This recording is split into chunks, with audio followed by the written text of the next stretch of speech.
Hi! నమస్తే. నేను మీ కళ్యాణిని. Welcome back to Kalyani's daily stories.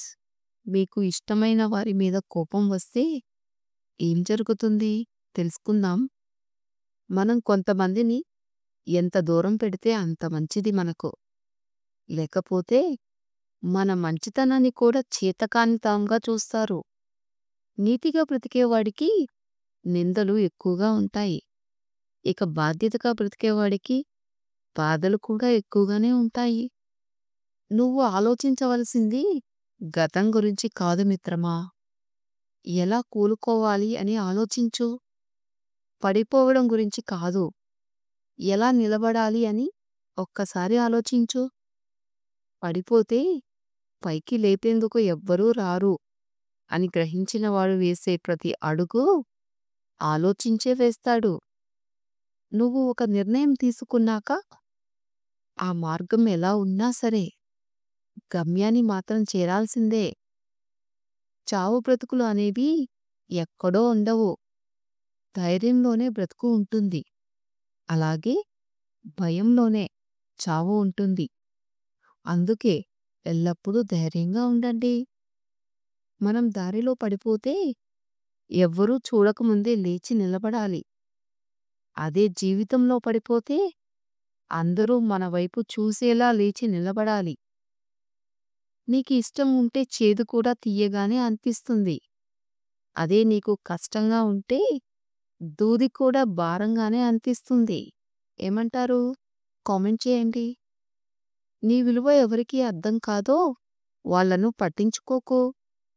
ఎవరైతే నీ విలువను అర్థం చేసుకుంటారో, అలాగే నిన్ను గౌరవిస్తారో వాళ్ళను మాత్రం అశ్రద్ధ చెయ్యకు మిత్రమా. నిజంగా మీ మంచి కోరేవారే అయితే మీ గురించి ఇంకో మనిషి దగ్గర చెడుగా మాట్లాడరు. అవునా? నువ్వు మార్గమధ్యంలో రాయిలా ఉండకు. ఎవరో ఒకరు వచ్చి తన్నేస్తారు. ఊరి చివర కొండలా ఉండాలి. అప్పుడు నిన్ను తాకటానికి కూడా ఆలోచిస్తారు. వ్యక్తిత్వం అనేది రాతల్లో రాసేది కాదు. అలాగే మాటల్లో చెప్పేది కాదు. చేతల్లో అలాగే నడతలో మాత్రమే చూపగలం. ఈ సమాజం చెడ్డది కావచ్చు. అడుగు అడుగున మోసమే జరగవచ్చు. కానీ నువ్వు మంచిగా ఉండాలి అనుకుంటే ఏ దుష్టశక్తి కూడా నిన్ను ఆపలేదు. నమ్మకం అనేది ఒక బలం. ఆ బలాన్ని పోగొట్టుకుంటే ఏ బంధము నీకు తోడుగా ఉండదు. గుర్తుంచుకోండి, మిమ్మల్ని అనుమానించేవాడిని మీ దగ్గరకు కూడా రానివ్వకండి. అలాగే మిమ్మల్ని అవమానించే వాడి దగ్గరకు మీరు వెళ్ళకండి. వీలైనంత దూరంగా ఉండండి. అనుకున్నవన్నీ జరిగితే మనిషి ఈ భూమి మీద నిలబడడు. అందుకే భగవంతుడు ప్రతి ఒక్కరికి ఏదో ఒక వెలితి ఉంచుతూనే ఉంటాడు. ఏ వ్యక్తి అయినా ఎప్పుడూ కూడా పూర్తి ముక్కుసూటిగా ఉండకూడదు. ఎందుకంటే ప్రవాహంలో ముందు కొట్టుకుపోయేది సూటిగా ఉండే చెట్లే కాని వంగి ఉన్న దర్భలు కావు కదా.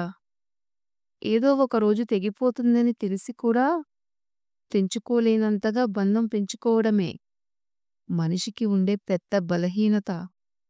కాదంటారా? నువ్వు తలదిచ్చుకుంటే గౌరవం, తల వంచుకుంటే బానిసత్వం. అర్హత లేని వాడికి గౌరవం ఇస్తే వాడు నిన్ను బానిస అనుకుంటాడు. ఒక్కసారి ఆలోచించండి. ఇవన్నీ అర్థమైనాయి కదా. వీటిని అనుసరించి మీ జీవితాన్ని ముందుకు సాగించండి. ఇదండి మరి ఈ వీడియో. ఈ వీడియో నచ్చితే లైక్ చేయండి. ఇలాంటి మరిన్ని ఇంట్రెస్టింగ్ కొటేషన్స్ని తెలుసుకోవాలి అంటే నా ఛానల్ని ఫాలో చేయండి. Thank you for watching.